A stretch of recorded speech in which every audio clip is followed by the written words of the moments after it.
Umuulan. It's raining here in UAE. Yan, umuulan siya guys. Sa isang taon, maybe twice or isang beses lang. Minsan walang ulan. So ngayon, medyo umuulan. Tingnan nyo. So ayan guys, umagang umaga, umuulan dito. Kaya wala ako nakikitang ipon dun sa tuktok ng kapitbahay namin. So hindi naman siya masyado na ulan talaga. Pero makakabasa din naman. So ayan yung kapitbahay namin. Ayan. Buti na lang guys, kahapon ng hapon is nagwalis ako. Kasi pag hindi ako nagwalis, yung mga dumikit na dyan sa tiles. Dito pala ito yung sa harapan ng bahay nila ni Amo. May usog po konti yung mga halaman para malagyan ng tubig, maulanan sila. Ayan. Yan, makulimlim talaga yung panahon guys. Kasi pa winter na talaga dito. Kaya ito pala yung San Francisco. Alam nyo ba, malapit na yan namatay. Ang ginawa ko, araw-araw ko talagang nilalagyan niya ng tubig para lang mabuhay. Sawa naman ng Diyos is may dahon-dahon na siya konti. Ayan, ang sabi kasi ni Amo pagkagising ko kaninang umaga na uulan daw ngayon ng morning. Baka may sinampay ako. Yan pala guys, kalachichi. Marami yan sa likod ng bahay nila. At naglipat siya na nagtanimis yung kapatid niya na lalaki. Ito din na ewan ko ang tawag sa atin, niyog-niyog. Basta ang hilig niya ni Amo. Meron dalawa niyan sa loob talaga ng bahay. So yan kasi ano na, mahaba na yung mga dahon kaya nilabas. Ayan. Basang-basa na yung yung mga tiles. Buti na lang. So aakyat na ako sa taas guys kasi mag-umpisa na ako mag-clean. So ito pala yung sa harap ng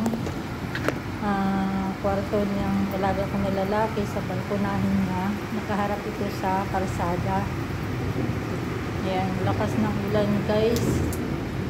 Nabasa pa yung cellphone ko dito kasi sa pagka-video. Kasi walang yan eh. Walang ayun, diretso lang talaga. Wala siyang bubong.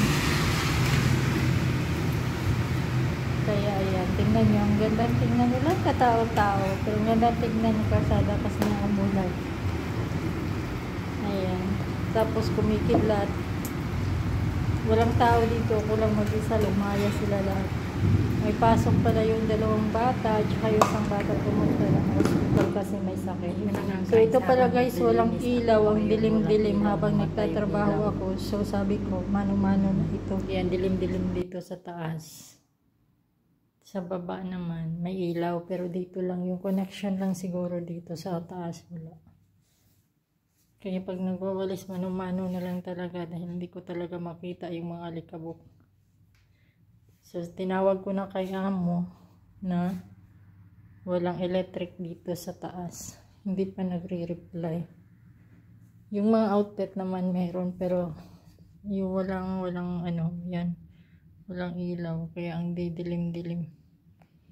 Ewan ko lang kung paano ako maglinis ngayon ng CR. Yan, kasi masyado madilim. So gagamit na lang siguro ako ng flashlight. Naputulan ng kuryente yata. Ito yung sa alaga ko. Umuulan dito guys, pero hindi kagaya sa atin na talagang ulan. Ayun ngayon, parang humuhupa na yung ulan. Wala na siya. So kidlat lang siya, kumikidlat. Yan. So naglinis ako ng bintana, pero tingnan nyo naman kasi nga umulan. So marumi na naman. So useless lang yung nilinis ko kasi ayun, umulan nga. Sa isang taon pala, 2 beses, isang beses lang talaga umuulan dito. Minsan nga wala talagang ulan. Kaya ngayon, kasi nga ngayon is pa winter na. Kaya kumikidlat pa. Pa winter na kasi ngayon, kaya ayan, umuulan siya. Pero yung ulan naman dito, hindi talaga as in na ulan. Kung sa atin, ano lang, parang ambon-ambon, kunting-kunting patak-patak, ganun lang. Ayan. Dito din naglinis na ako, pero pinakuskus pa yan ni Amo. Pero useless lang din kasi nga umulan. Dumumi na naman ulit. Ito pala yung kapitbahay namin. Ayan. Nasa second floor ako ng bahay namin, kaya kitang kita yung mga kabahayan. Yan siya, tingnan nyo yung dumi-dumi. Nilinis ko pa yan pero walang nangyari. Dumome ng dumome. Ito yung tiris ng ano ito yung kwarto ng alaga ko. Ayan. Lumayas kahit umulan. Ganito yan sila dito pag umuulan, Diyos ko. Parang parang nagbubunyi. Ayan, kapitbahay namin. Alam niyo guys, magdadalawang taon na ako pero hindi ko nakita yung dyan, katulong nila. Yan, umaambon, nakita nyo. Unti-unti lang naman siya. Yun. Yan, umulan siya. Ito yung likod namin. Dati ang daming mga manok dyan, manok, pato. Kaso lang nung grabing init, namatay sila kaya inilipat ng kapatid ni Amo. Yan, sa likod. Likod yan, banda dyan. Dyan ako naglalaba. Yan yung likod nila.